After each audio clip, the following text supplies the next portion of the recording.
that's, I was able to kind of, because they didn't offer that, that's a new program. And,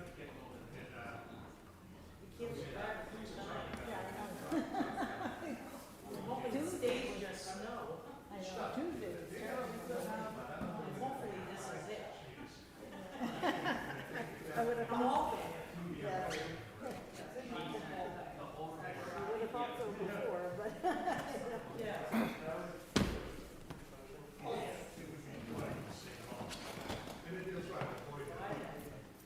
This is cool. I did, With the bodyguards. With his bodyguards. It's like a bad Steven Seagal movie. How are you? Are there bad ones?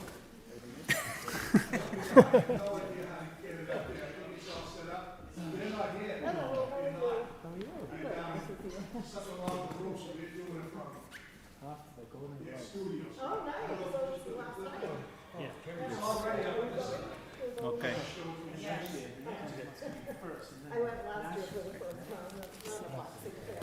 Yeah, because now the champions would go to wherever it is. Because basically, next year is, when the Nationals come here, it's Olympic qualifiers. Yeah, Summer Olympics next year. Which that's when you'll see all the crazy things. Yeah, whatever that is. It's, which is amazing. Are you talking about the boxing? Yeah. Yeah, they drove out by that big gold, whatever. Golden Globes. Yeah, the gold, yeah. Oh, you never been? No, that was cool. Oh, so we can get into Oh, that's not just, that's always there? No, it's 9 weeks. Okay, okay. 9 weeks. So and tonight's the last week. So I met with, leadership program. Yeah. That came in Minnesota. So I'm gonna go out, teach one of that. Oh, you're going to do She was telling me about, I was meeting with Lisa, she was telling me about their, civics class. Yeah, That's crazy. She said it was great. We made it City up Hall, as we got up. She's City like, oh, you're going to Hall. teach civics? I'm like, okay. I'm sure they probably even used the same architect at some I point. think so, yeah. Same job. Yeah, Money issues. It's It's like identical. Yeah, I know. You get it. They do. Unfortunately. You know it better than anybody. But, yeah, so we're trying to help them, up a little bit, with students. Oh, so they donate that time? Or you're So going to I'm gonna try to send them on our end. We're gonna see if they can use EMTs. That the nurses? they need somebody on site every day. Yeah, because Helen, must be retiring. Yeah, she said the lady who did it moved, and I don't Yeah, know. she's aged. I think she must be retiring. Yeah, and then, but I'm actually social media marketing. Social media marketing. You got a good place over there. Yeah. Yeah. It's pretty Well, cool. yeah, we do. Depends. Yeah. We go Jen Bauer, who runs the communication. High pressure zooming. I know.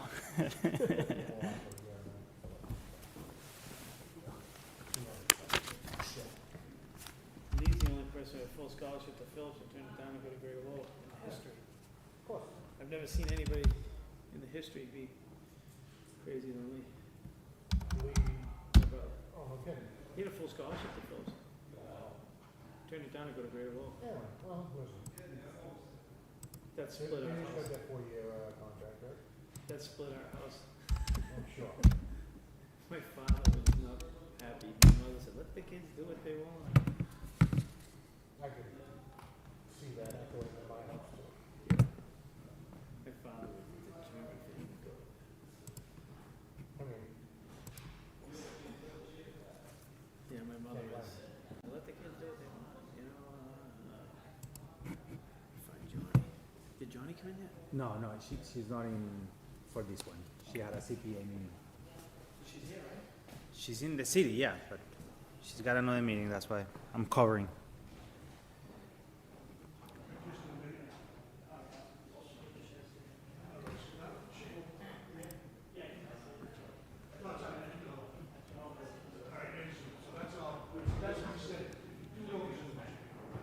Share it?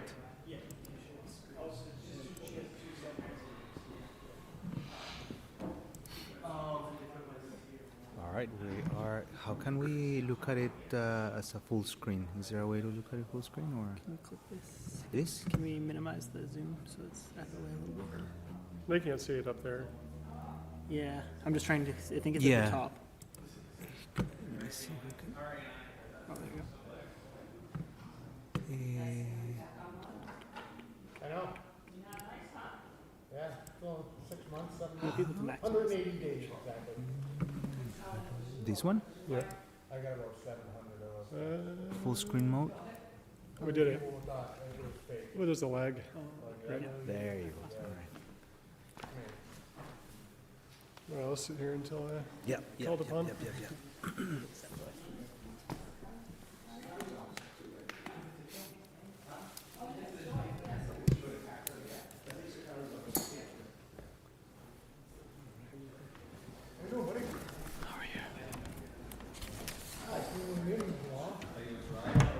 Good presentation.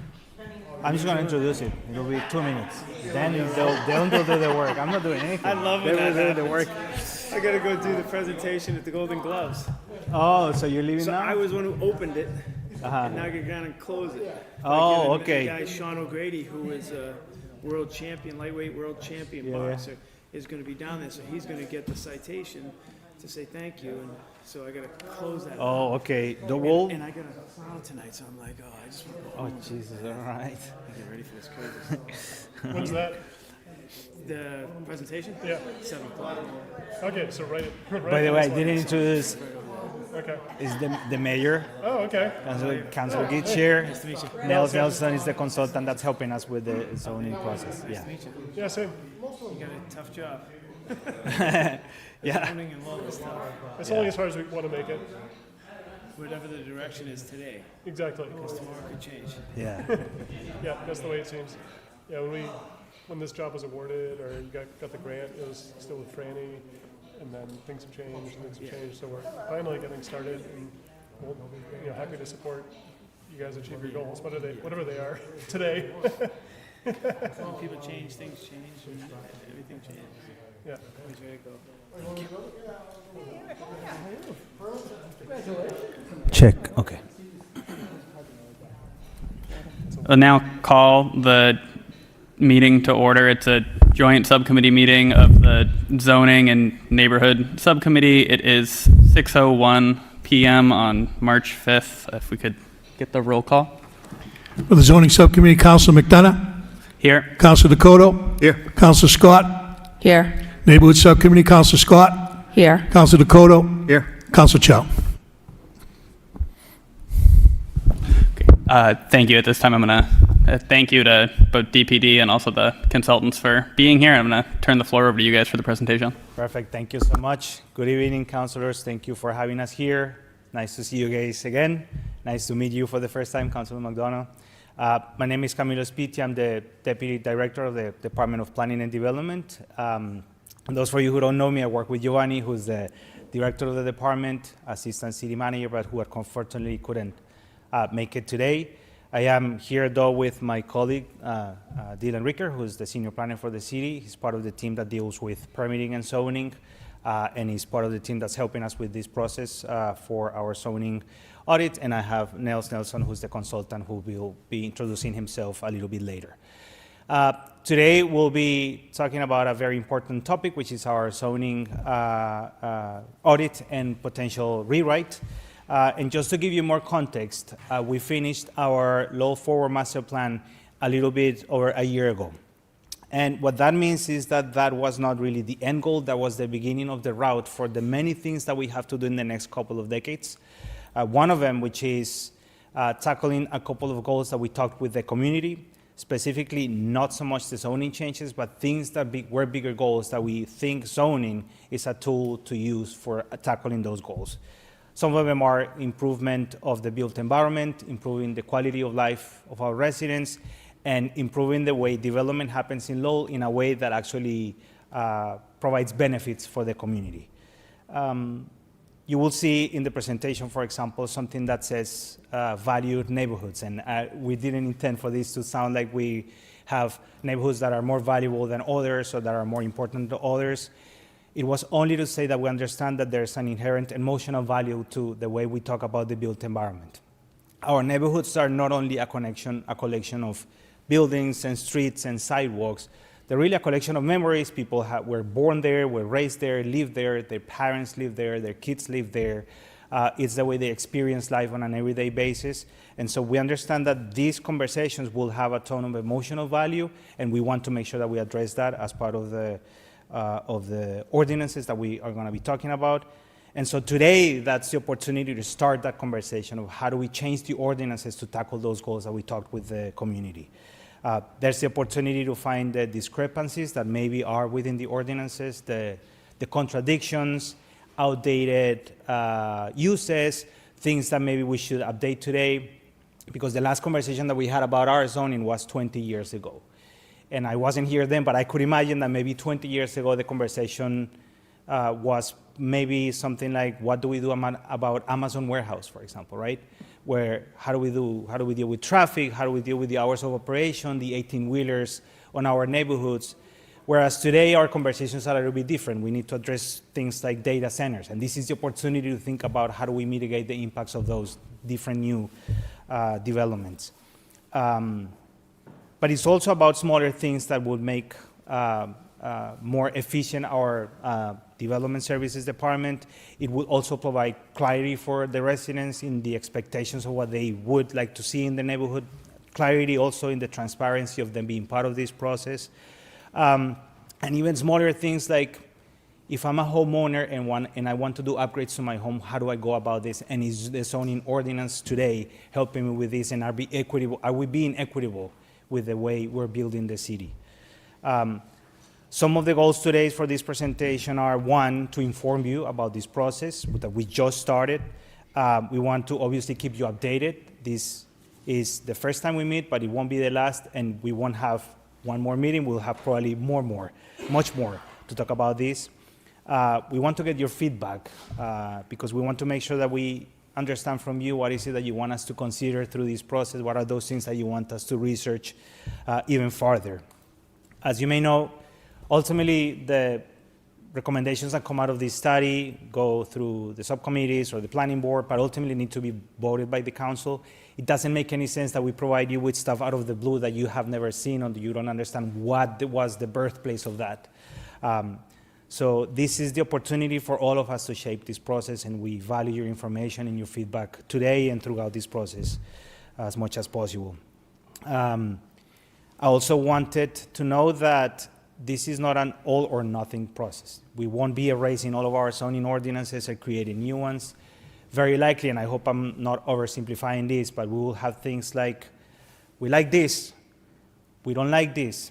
This one, if you change this one, leave it alone. This is definitely a no.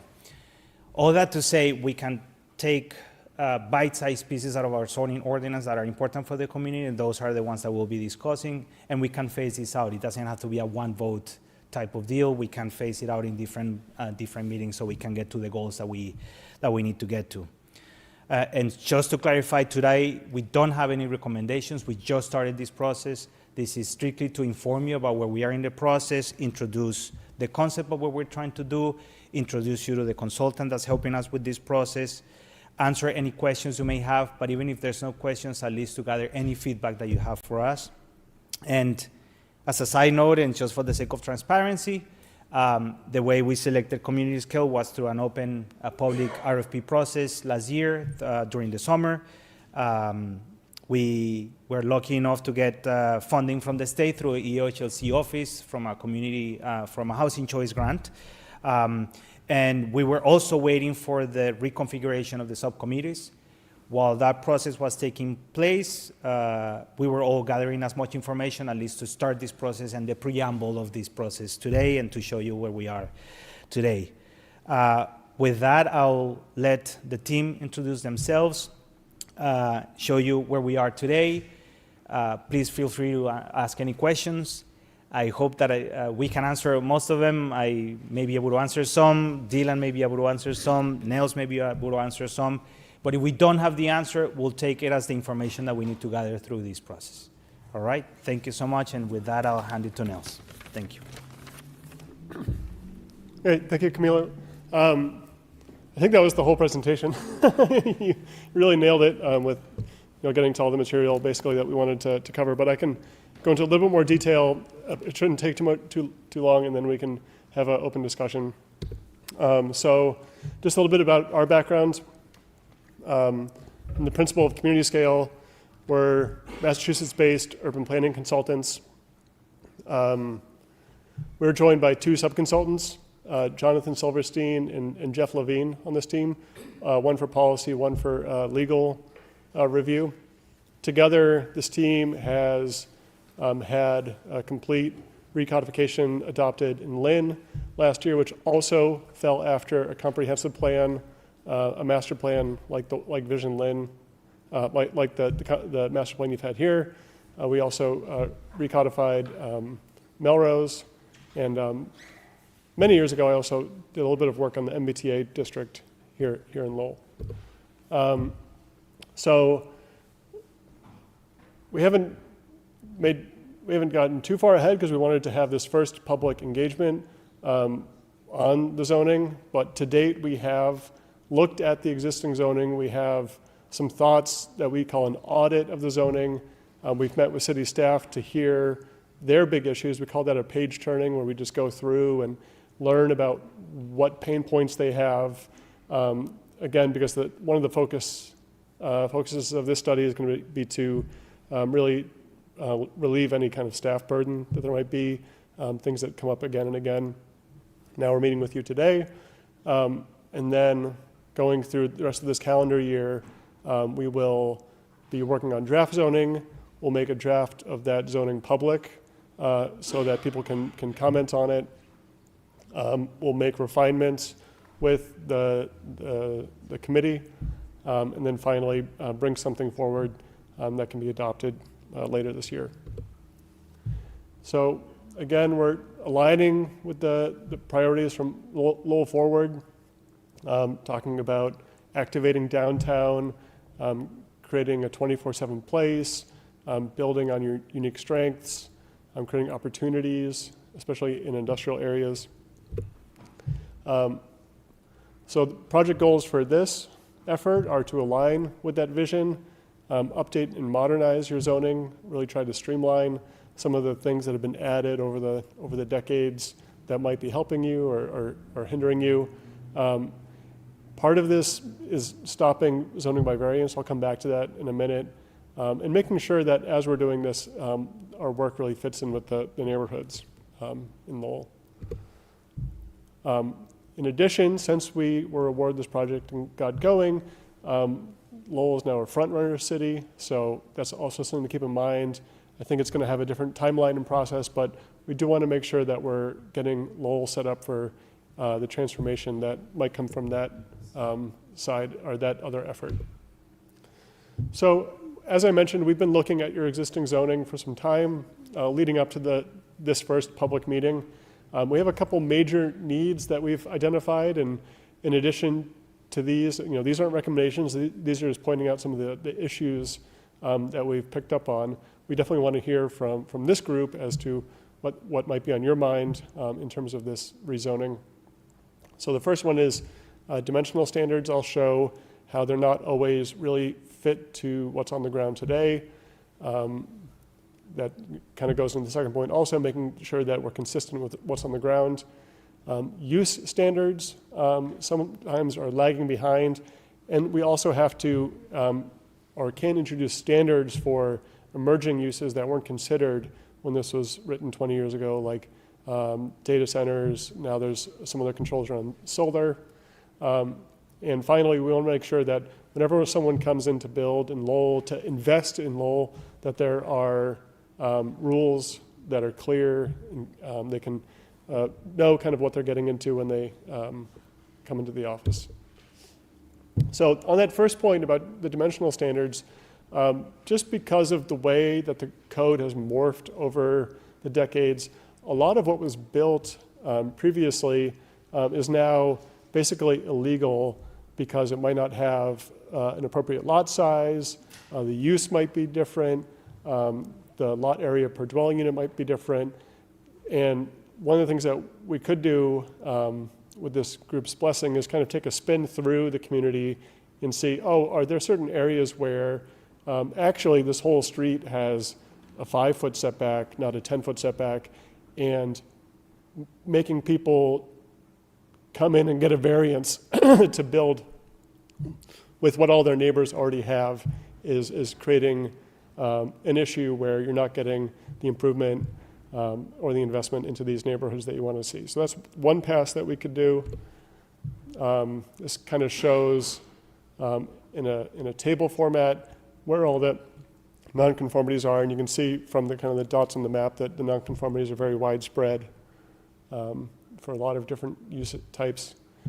And then I already mentioned on the variances, we looked back at all your records to try to see if there's any pattern around where people were coming for repeated variances to the ZBA, such that we could maybe say, okay, if the ZBA is giving away variances for the same thing over and over and granting this relief, maybe that should just become the standard for whatever issue that is. And some of the recurring issues are around dwelling units per acre, other dimensional standards, parking, et cetera. So something to keep in mind. But as I mentioned, Camilo did a really good job teeing us up for this conversation. So we want to take the rest of the time to hear from you about what are your goals and objectives that we should be looking at as we approach this zoning over this calendar year. I think before we open it up to the counselors here, I know that there are some members of the public in the room and on Zoom. If we could get their participation first. Deb Forgio? Yes, I'm here. The matter's been open to the public. Okay, I have no questions at this time. Okay. Want me to keep going down? Is there anyone that wants to? Yeah, whoever wants to speak up on the Zoom, they can. Belinda Duran, 109 Mansur Street, speaking as a resident. The zoning audit document prepared for the city by Community Scale lays out 22 pages of analysis and recommendations. This overview describes many things that make sense while also raising questions about some proposals. The extent to which these recommendations are implemented will require considerable review and analysis and discussion by the City Council and the Planning Board, and I hope significant and thoughtful analysis and input from the community. Page 12 lays out the rate of non-conforming parcels in each zone and states that this code audit recommends right-sizing the requirements in ways that are, I'm going to paraphrase, that are consistent with the existing area's character. That latter part about maintaining character is very important. Suburban single-family SSF zoning exists in various parts of the city, including large areas of Pawtucketville, Centralville, Belvedere, and the Upper Highlands. It currently requires a 10,000 square foot minimum lot size. According to the audit, 46% of properties don't conform to the minimum lot size. That means that more than half do. And from that report, we don't know yet where those non-conforming lots are and whether they're concentrated in a particular area or neighborhood. Yet the audit, yet the document proposes to reduce the existing lot size in that zoning district to 7,500 square feet throughout the city. That could change the character of existing neighborhoods that currently have mostly conforming properties, since, as noted, more than half of those lots conform to the minimum 10,000 square foot requirement. The proposal also, therefore, assumes that every lot in that zone could or should ultimately look the same. Today, the suburban single-family zones in a neighborhood like Belvedere benefit from having many vibrant areas which look different from each other, some with large lots with historic houses, and within a couple of blocks, some with smaller lots of post-war development.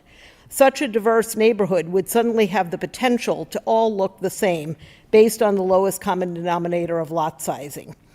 I've always said that one of the things I love about Lowell is its diversity in every dimension imaginable, not just ethnicity and language, but income, age, architecture, and neighborhood feel, among others. We should not lose that diversity in architecture, history, and neighborhood feel. And I ask the city and the planning board to not necessarily treat all parts of any particular type of zoning the same, and to take a more nuanced approach to the zoning rewrite. Thank you. Is there anybody else in the? Mr. Chairman, thank you. My name is Jerry Frechette. I live at 80 Dunbar Ave, and I'm actually the vice chair of the planning board.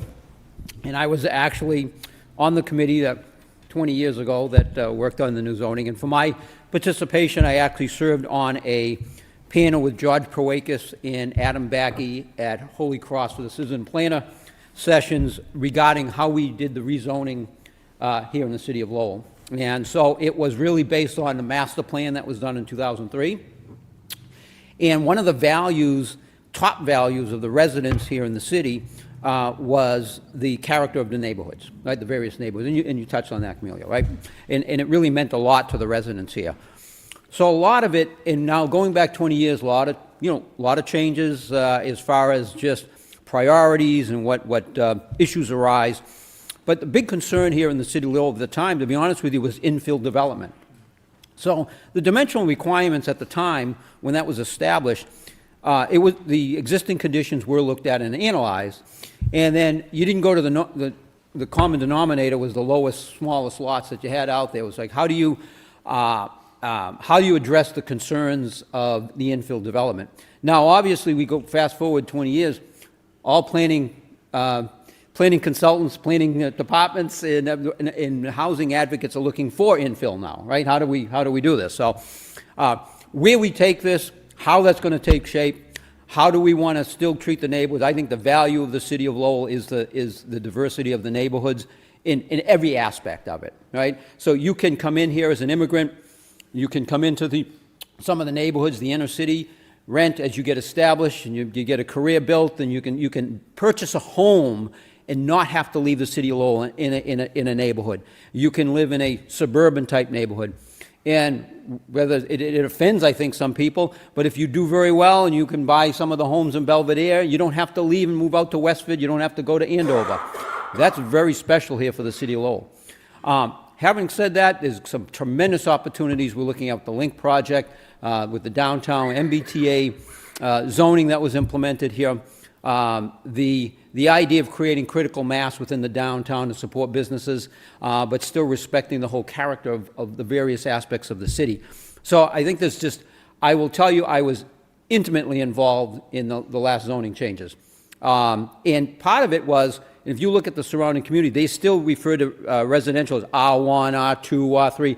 Residents don't understand what it is. You go to our zoning code, suburban single family, what tells you the lots are going to be a little bigger? Traditional single family tells you, well, they're a little bit closer. Urban single family, it was meant to be an easier document for average person to understand. Clearly, there's some still aspects that have to be simplified, right, and made clearer. But I'm also the representative to more than Middlesex Council of Governments, deal with planning board representatives from the other towns. They marvel at our zoning ordinance compared to theirs as trying to even understand it. So I'm not here to defend what's there. It needs to change over time.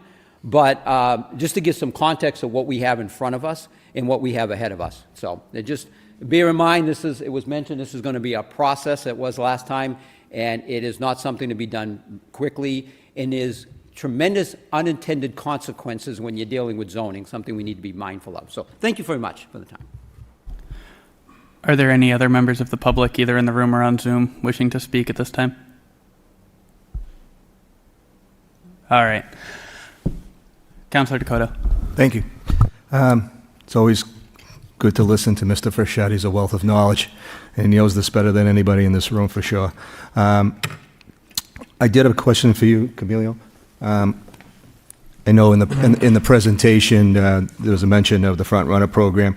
Have we had any preliminary discussions with the Urban Economy Forum about how this could actually tie in with what we're trying to do? Yeah, we're still defining what it means to be a front-runner city in the terms of the built environment. Right now, the way the front-runner city concept is being framed is more the aspirational value of almost like a master plan of where do we want to get to in 30 years or 20 years. And there's a lot of programmatic aspects to it, so it's not only about development.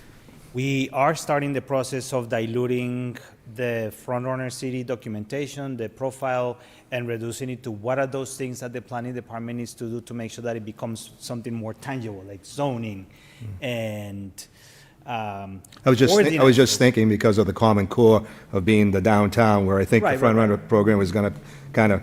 At some point, yes. At some point, so to answer your question, yes. At some point, and this is why Nels brought it up. Is at some point we need to tie them both. We need to tie the concept of front runner city and its effect on zoning, or vice versa, how zoning would actually help us achieve the goals in front runner city. But we don't have specific language yet that dictates this is what needs to happen. I understand you have no recommendations tonight. That's fine, and I understand this is a good way to start here. But I am curious to see how this unified downtown zone will be. That's something to look forward to, I think. Absolutely, absolutely. But I appreciate the work. Thank you. Cool, thanks. Are you Councilor Scott? Councilor Scott. Councilor Scott. Yeah.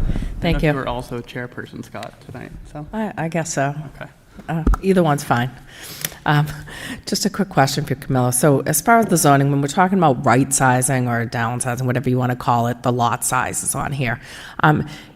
Is zoning also used to control density? Like, so when these, have these been, historically, they could have been different zoning, Ms. Frechette would be part of that, and then they switched it, like an area that was multifamily, they switched it to try to reduce, like the parking issues, that's my concern, is that some of these areas are very, obviously, parking is the number one thing that we hear about.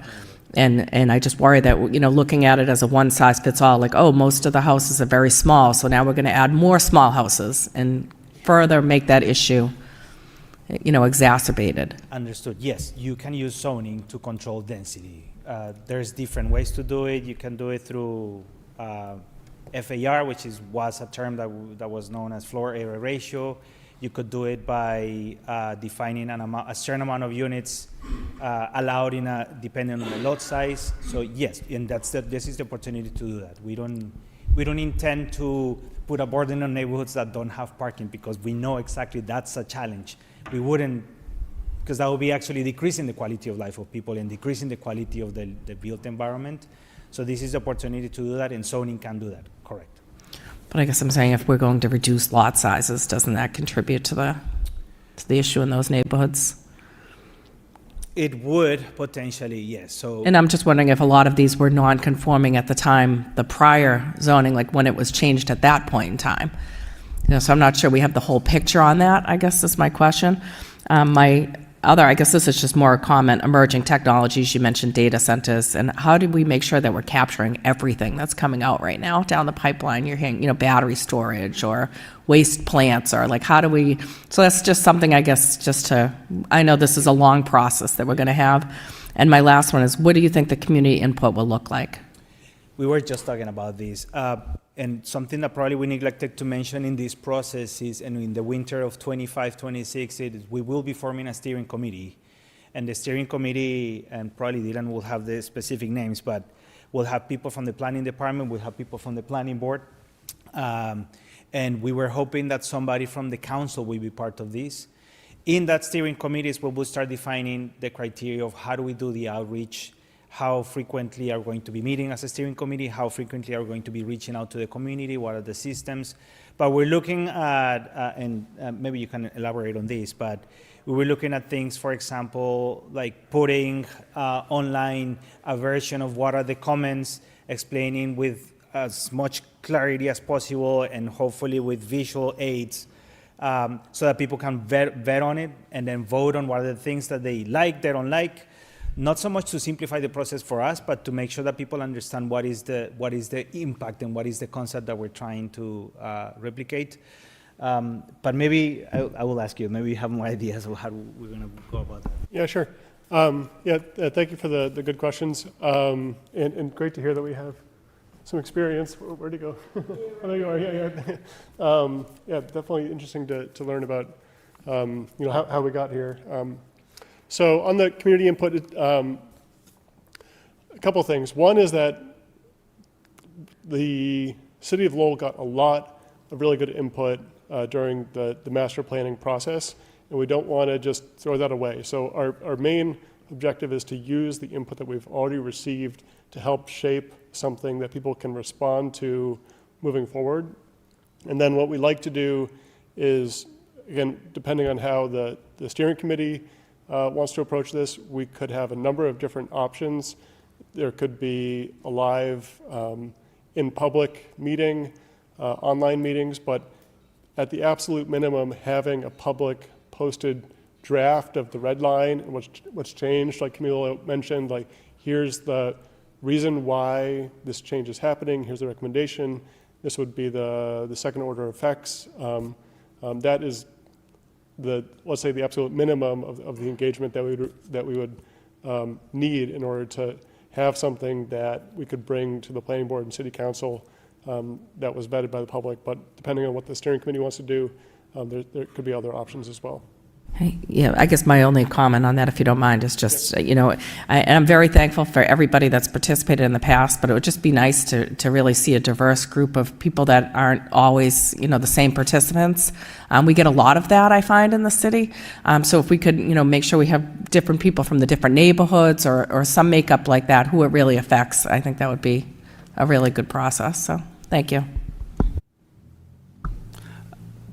Before I let you go, Councillor Chow, I just want to echo, I'm not even going to repeat it, but what Councillor Scott just said about trying to make sure that we have a diverse input and not kind of the same repeating cast of characters is, I think, a really valuable comment. Councillor Chow.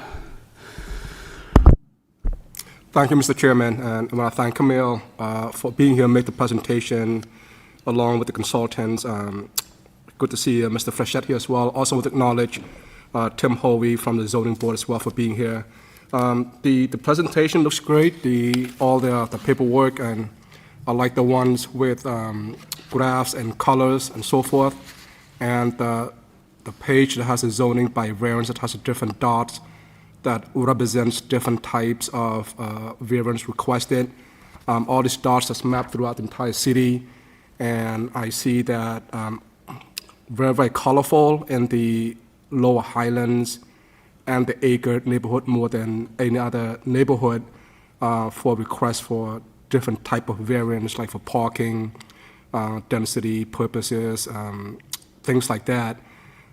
What's not clear to me, are these variants, are they normally requested by property owners themselves or by developers or property owners, landlords that are not living there but doing these things for tenants? So, I don't know if you can have that top of your head. So the variances are typically requested by the property owner. From time to time, a property owner will request one on behalf of a tenant, but typically it's the property owner or developer requesting it. Okay, that is clear, but do we know if the property owners, they request it, but do we know if they actually are living in these properties, or are these rental properties basically, or that they're requesting for?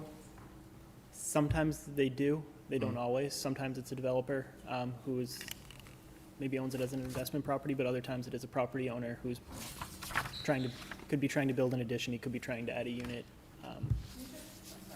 Lift the microphone up just so people can hear you. Sure. I was just saying sometimes. What was the second question? Can you repeat that? Right.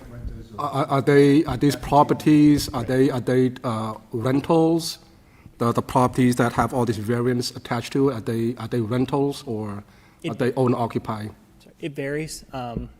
Sometimes it will be an owner occupant who wants to add an addition, extend a driveway, add a unit. Sometimes it'll be a developer who's does not live there, who's looking to do those things. Sure. And I think just from my own observation and knowledge, these two neighborhoods are very dense and a lot of rentals. So I would imagine many of these properties are rental properties that owners or landlords would request different type of variants to make it rentable, I would imagine.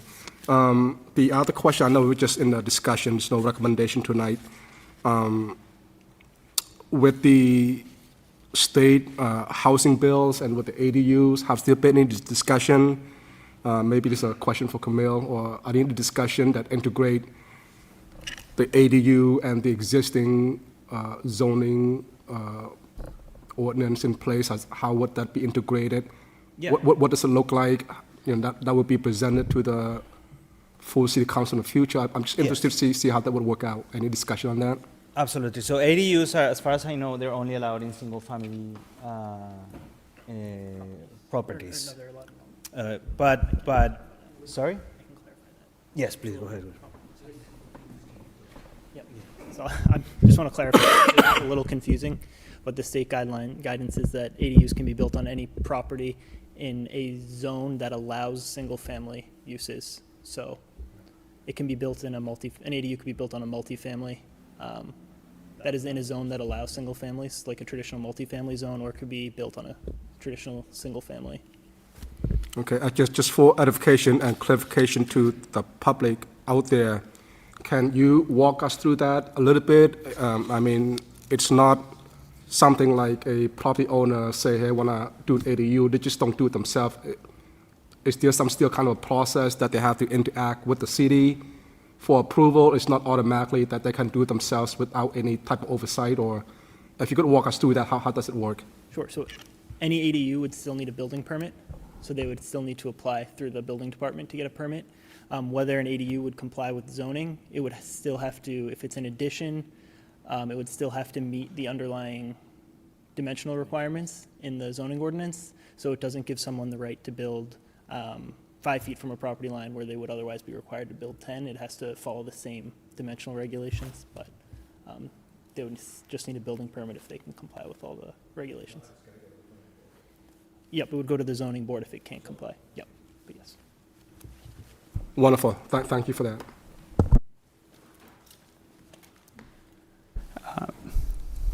If I could just thank you for the report and thank you for the presentation.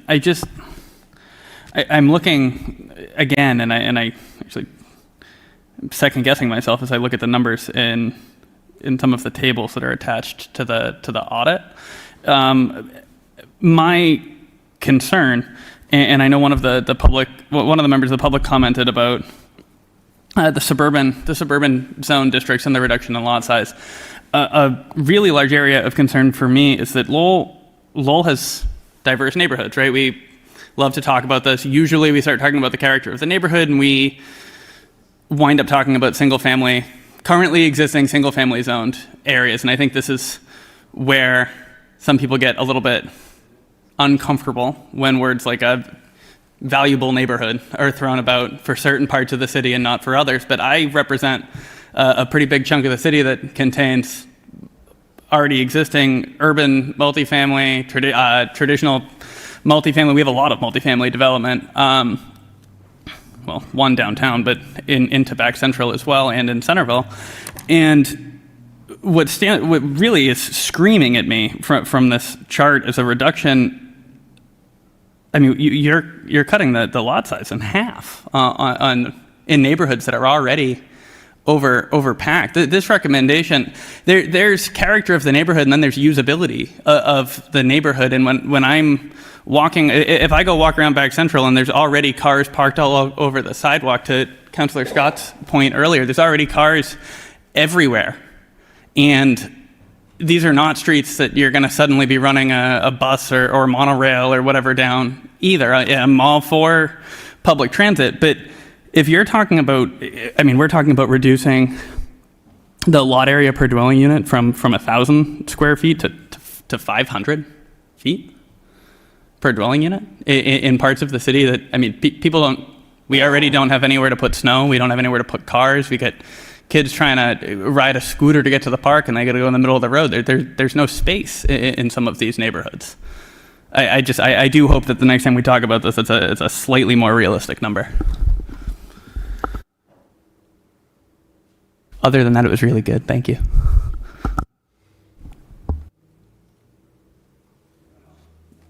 Just before I do it, any other comments? Public, council, any of the paintings feel like talking on Zoom?